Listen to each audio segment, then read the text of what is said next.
I've learned so much from this guy, you know, and it's awesome to connect with him in this way, seeing his passion as a teacher. You know, he taught a seminar in my academy, and you know, the training, everything, just learned so much, and I'm really excited to be here and share some techniques with you guys.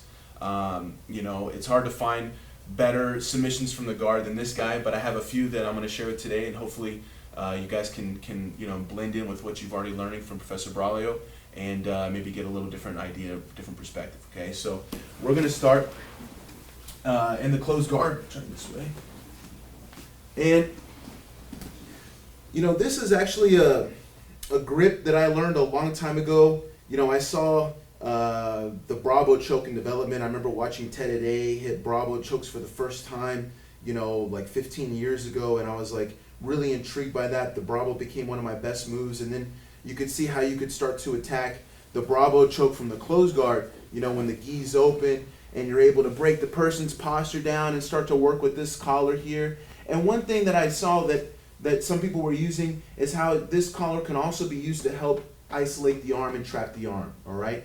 And so I was training this position a lot for one of my Metamoris events that I was getting ready for, you know, very submission oriented, and I started to develop a few things that I want to share with you guys. So, you know, working this Bravo grip a lot of times can be really hard because every time you want to feed it, you know, sometimes they can circle their head out. And so instead of going around their head, I'm going to focus on bringing this lapel around the arm, okay, getting behind his tricep and his elbow here as deep as I can with this grip, all right? This gives me an amazing control of his elbow and the ability to, you know, set up arm bars, kind of dragging the arm if I can want to, you know, start to climb to his back and get some good angles for sweeps and a lot of attacks here, okay? But sometimes, you know, we want this and they just really kind of like get, you know, strong here. They drive their elbow down and it's hard to find space to be able to attack with this grip, okay? So now I'm going to kind of link it together with a little bit of a flower sweep to open up the game a little bit, okay? So I'm going to keep this grip here, and with my other hand, I'm going to control his pants down at the bottom of the leg, all right, near his ankle, okay? Now at this point, I'm going to put my right foot on the mat and slightly twist my hip a little bit to the right, okay? Basically what I'm doing is I'm wanting to bait him to start to posture and push on this leg. Exactly, okay? So as soon as he raises up, I'm going to kick with my left leg behind his shoulder in a diagonal direction, and I know I'm not going to sweep him. I don't have control of that arm there, but what I want him to do is post his hand. So I'm going to kick at his shoulder and pull a little bit of his leg just to take him off balance enough to where he has to post with his hand, okay?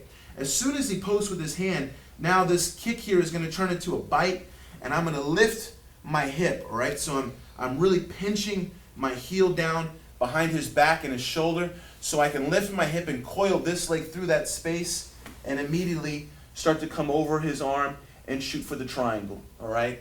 Now, I mean, I have everything so tight, especially with this grip here. I can let go of his leg, start to go to my shin, adjust the angle, make the lock, and everyone here, I'm sure, knows how to finish the triangle, learning from Braulio, okay?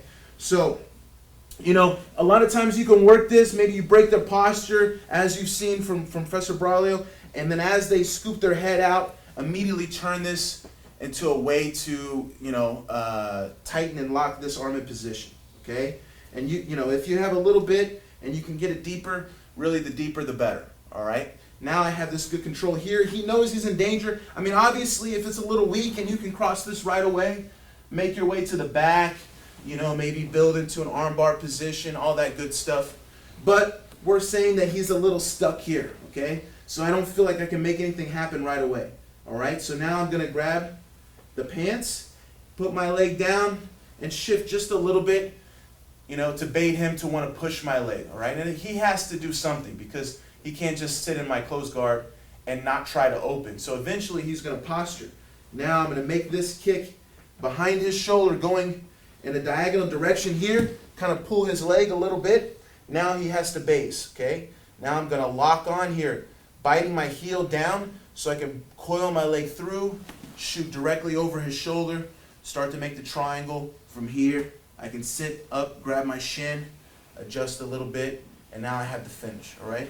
We'll do from the side. You guys can see the grip I make on the pants. Okay, so we end up with this grip here. Grab the pants, put the leg down, and you see how I just twist my hip just slightly here. This gives me a little better angle to make the kick going right behind his shoulder and not into his ribs, okay?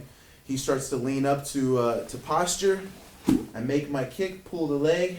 From here I bite, coil my leg, and look to shoot that triangle right away, okay? One time on this way.